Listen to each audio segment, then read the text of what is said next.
जब समस्याओं की वजह समझ लेंगे तो उनका समाधान आसान हो जाएगा। गौतम बुद्ध की एक प्रचलित कथा के अनुसार एक दिन सुबह सुबह सभी शिष्य बुद्ध के प्रवचन सुनने के लिए एक साथ बैठे हुए थे। कुछ देर बाद बुद्ध अपने साथ एक रस्सी लेकर आए। तथागत के हाथ में रस्सी देखकर सभी शिष्यों को हैरानी हुई। बुद्ध अपने आसन पर बैठे और उन्होंने रस्सी में एक के बाद एक 3 गांठ बांध दी। इसके बाद उन्होंने शिष्यों से पूछा कि क्या ये वही रस्सी है जो गांठ बांधने से पहले थी। इस प्रश्न के जवाब में एक शिष्य ने कहा कि तथागत, इसका उत्तर थोड़ा मुश्किल है। ये हमारे देखने के तरीके पर निर्भर करता है। एक तरह से तो रस्सी वही है, इसमें कोई बदलाव नहीं है। एक अन्य शिष्य ने कहा कि अब इसमें 3 गांठें लगी हुई हैं, जो कि पहले रस्सी में नहीं थीं।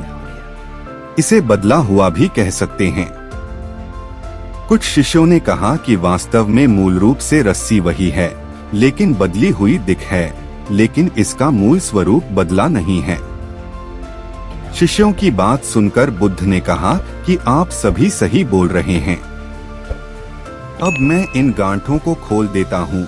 ये बोलकर बुद्ध रस्सी के दोनों सिरों को खींचने लगे। बुद्ध ने पूछा कि क्या इस प्रकार रस्सी की गांठें खुल जाएंगी? सभी शिष्यों ने कहा कि नहीं, ऐसा करने से तो गांठें और ज्यादा कस जाएंगी, इन्हें खोलना और मुश्किल हो जाएगा। बुद्ध ने कहा कि ठीक है, अब एक अंतिम प्रश्न, इन गांठों को खोलने के लिए हमें क्या करना होगा?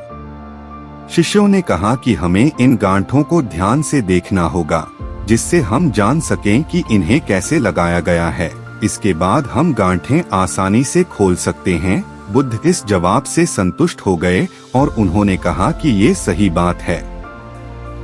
हम परेशानियों में फंसे रहते हैं और बिना कारण जाने ही उनका हल खोजने लगते हैं, जबकि हमें पहले समस्याओं के मूल को समझना चाहिए।